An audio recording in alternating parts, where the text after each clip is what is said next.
بسم اللہ الرحمن الرحیم وَلَقَدْ مَنَنَّا عَلَىٰ مُوسَىٰ وَهَارُونَ، یہ قصص النبیین کے انداز کی صورت ہے جو میں یہ اصطلاحات سے آپ کو واقف کرا چکا ہوں۔ وَلَقَدْ مَنَنَّا عَلَىٰ مُوسَىٰ وَهَارُونَ، اور اسی طرح ہم نے موسیٰ اور ہارون پر بھی احسان فرمایا۔ وَنَجَّيْنَاهُمَا وَقَوْمَهُمَا مِنَ الْكَرْبِ الْعَظِيمِ، اور ہم نے انہیں دونوں کو اور ان کی قوم کو کرب عظیم، اس بڑی کرب سے اور بڑے غم اور اندوہ سے نجات دی۔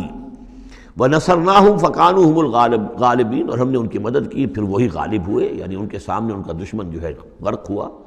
وَآتَيْنَاهُمُ الْكِتَابَ الْمُسْتَبِينَ، اور ہم نے ان دونوں کو وہ کتاب دی یعنی تورات کے جو بہت ہی واضح ہے، ہر چیز کو واضح کرنے والی۔ وَهَدَيْنَاهُمَ الصِّرَاطَ الْمُسْتَقِيمَ، اور ہم نے دونوں کو راستہ دکھایا، سیدھا راستہ صراط مستقیم کی ہدایت دی۔ وَتَرَكْنَا عَلَيْهِمَا فِي الْآخِرِينَ، اور اسی پر ہم نے باقی رکھا انہی کی ملت پر پچھلوں میں بھی۔ سلام علی موسیٰ و ہارون، سلام موسیٰ پر بھی اور ہارون پر بھی۔ انا کذالک نجزی المحسنین انہما من عبادنا المؤمنین وان الیاس لمن المرسلین، اور یقیناً الیاس بھی ہمارے رسولوں میں سے تھے، یہ حضرت ہارون کی نسل میں سے تھے۔ اور بال بک ایک شہر ہے بال کا، بک اصل میں پرانی عبرانی زبان میں شہر کو کہتے تھے، بکہ، تو یہ بکہ جو تھا یہ بک، تو بال بک، بک کا شہر۔ تو یہ تو یوں سمجھیے کہ اللہ کا گھر، اللہ کا شہر، اور یہ ایک بال کا بھی ایک شہر تھا۔ بال ان کا بہت بڑا معبود تھا، اور وہ سانڈ کی شکل میں اس کا بت بنتا تھا۔ وَإِنَّ إِلْيَاسَ لَمِنَ الْمُرْسَلِينَ إِذْ قَالَ لِقَوْمِهِ أَلَا تَتَّقُونَ، جبکہ انہوں نے اپنی قوم سے یہ کہا کہ تم تقوی اختیار نہیں کرتے، ڈرتے نہیں ہو۔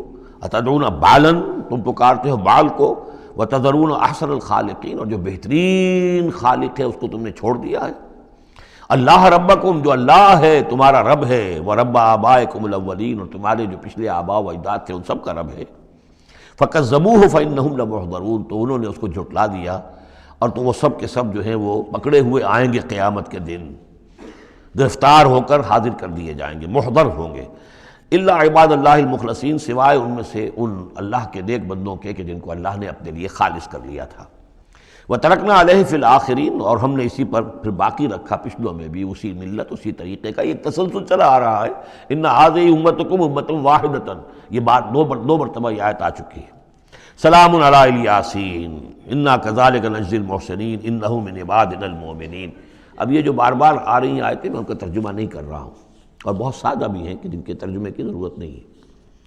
وَإِنَّ لُوطًا لَمِنَ الْمُرْسَلِينَ، اور یقیناً لوط بھی رسولوں میں سے تھے۔ اِذْ نَجَّيْنَاهُ وَأَهْلَهُ أَجْمَعِينَ، جبکہ ہم نے اسے بھی نجات دی اور ان کے گھر والوں کو بھی، سب کو۔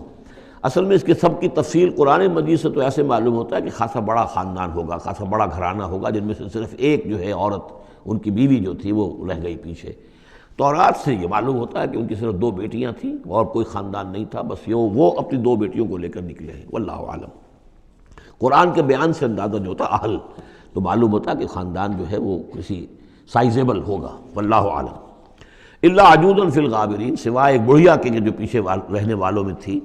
ثم دمرنا الاخرین، پھر ہم نے جڑ سے اکھاڑ کر پٹک دیا پچھلوں کو، باقیوں کو۔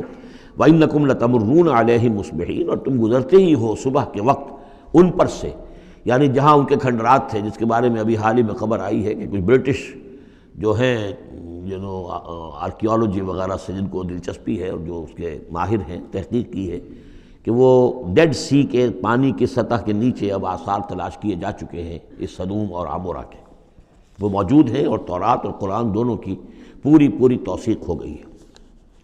انشاءاللہ اب یہ ساری، اب حضرت نوح علیہ السلام کی کشتی بھی، وہ بھی لوگوں کی نگاہوں کے سامنے آ جائے گی، اس لیے کہ قرآن کے انداز سے یہ معلوم ہوتا ہے کہ ایک وقت میں وہ بھی ایک بڑی آیت کی حیثیت سے ظاہر ہوگی، اور یہ کہ یہ ساری چیزیں جو لوگوں کے سامنے ایک ثبوت کے طور پر آتی چلی جائیں گی۔ یہ ساری تاریخ جو قرآن بیان کر رہا ہے اور تورات نے بیان کی، صحیح ہے۔ وَإِنَّكُمْ لَتَمُرُّونَ، تم گزرتے ہو، جب تمہارے قافلے جاتے ہیں تو وہاں سے گزر کر جاتے ہو، تم صبح کے وقت بھی اور باللیل، کبھی رات کے وقت بھی۔ افلا تعقلون، تو کیا تم عقل سے کام نہیں لیتے؟ وَإِنَّ يُونُسَ لَمِنَ الْمُرْسَلِينَ، اور یونس بھی اسی طرح اللہ کے رسولوں میں سے تھے۔ اِذْ أَبَقَ إِلَى الْفُلْكِ الْمَشْحُونِ، جبکہ وہ بھاگ کر پہنچا اس کشتی میں کہ جو پہلے ہی سے لدی ہوئی تھی، اس کو چونکہ اپنی قوم کو چھوڑ کر غصے میں بھرے ہوئے، ذهب مغاضبا، یہ ہم پڑھ چکے ہیں، یعنی اپنے قوم کے انکار اور کفر کی وجہ سے اتنا انہیں طیش آیا، اتنا غصہ ہوا، غضبناک ہو کر بس یہ غلطی ہوئی کہ انہیں انتظار کرنا چاہیے تھا کہ اللہ تعالیٰ کی طرف سے انہیں ایکسپریس پرمیشن ملے، واضح کہ اب ہاں تم اپنی قوم کو چھوڑ کر چلے جاؤ۔ اس کے بغیر رسول اپنی جگہ نہیں چھوڑ سکتا۔ لیکن یہ کہ وہ اس وقت جو ان کے اندر حمیت حق تھی وہ اتنے جوش میں آئی کہ بس ایک بات کا سہو ہو گیا، خطا ہو گئی۔ اب وہ گئے ہیں چھوڑ کر، تو پھر وہ غالباً وہی دجلہ اور فرات میں سے کسی دریا کے اندر کوئی کشتی ہوگی، اس میں یہ سوار ہو گئے۔ فساہم فکان من المدحضین، تو اس کشتی کا کوئی ڈولنے لگی، کوئی معلوم ہوا کہ ڈوب جائے گی، تو انہوں نے یہ کہا ان کے اپنے رواج کے مطابق، یا تو یہ کہ وزن کم کرنے کے اعتبار سے سوچا ہوگا کہ ایک آدمی کو تو یہاں سے اترنا ہوگا ورنہ پوری کشتی ڈوب جائے گی۔ روایات میں یہ بھی آتا ہے کہ انہوں نے سمجھا کہ کوئی غلام بھاگا ہوا آیا ہے اور اس کی وجہ سے ہماری یہ کشتی جو ہے یہ اب یہ ڈوبنے کے قریب آ گئی ہے، تو پھر اس قرعہ اندازی کی کہ کون ہے وہ، اور قرعہ اندازی میں نام حضرت یونس کا نکلا، تو انہوں نے اٹھا کے انہیں اور وہ دریا میں پھینک دیا۔ فساہما، انہوں نے قرعہ ڈالا، فکان من المدحضین، تو وہی ہوا جسے دھکیل دیا گیا دریا کے اندر۔ فالتقمہ الحوت، تو اسے نگل لیا مچھلی نے، کوئی ویل ہوگی بڑی مچھلی، اور آج کل تو آپ کو معلوم ہے جس سائز کی ہوتی ہیں۔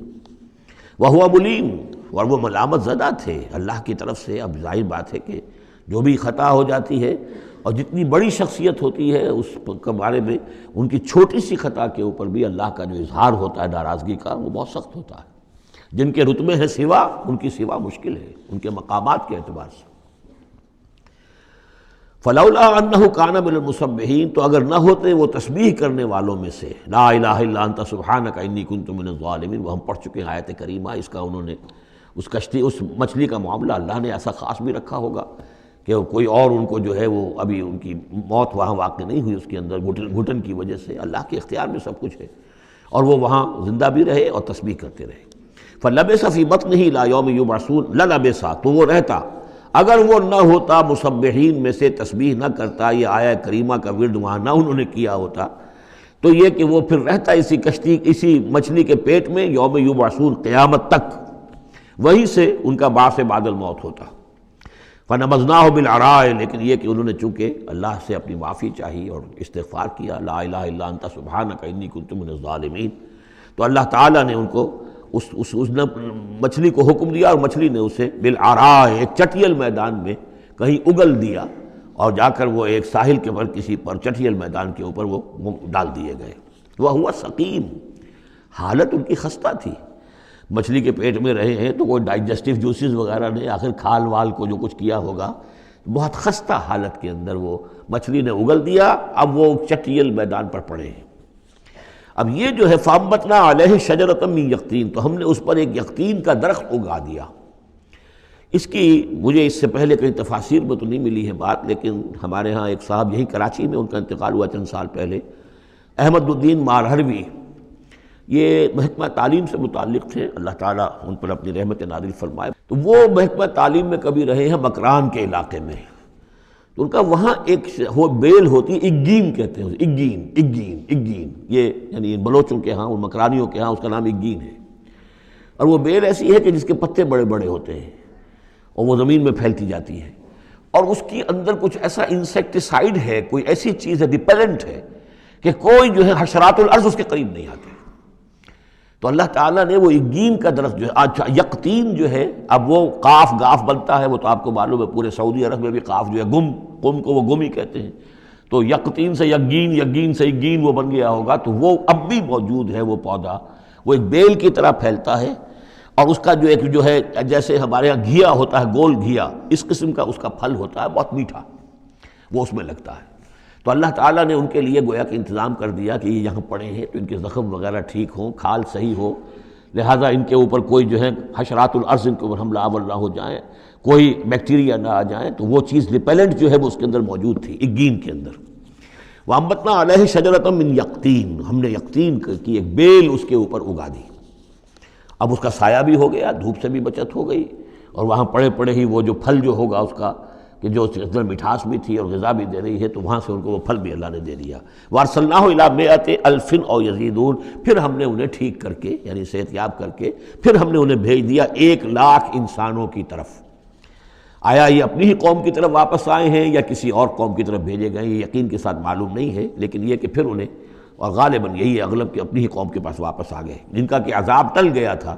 حالانکہ عذاب کے آثار شروع ہو چکے تھے، لیکن سورہ یونس میں ہم پڑھ چکے ہیں ایک ہی یہ واقعہ ہوا ہے تاریخ میں کہ عذاب کے آثار شروع ہونے کے بعد کوئی قوم توبہ کرے اور اس کی توبہ قبول ہو جائے، اور یہ کہ عذاب الہی ٹل جائے۔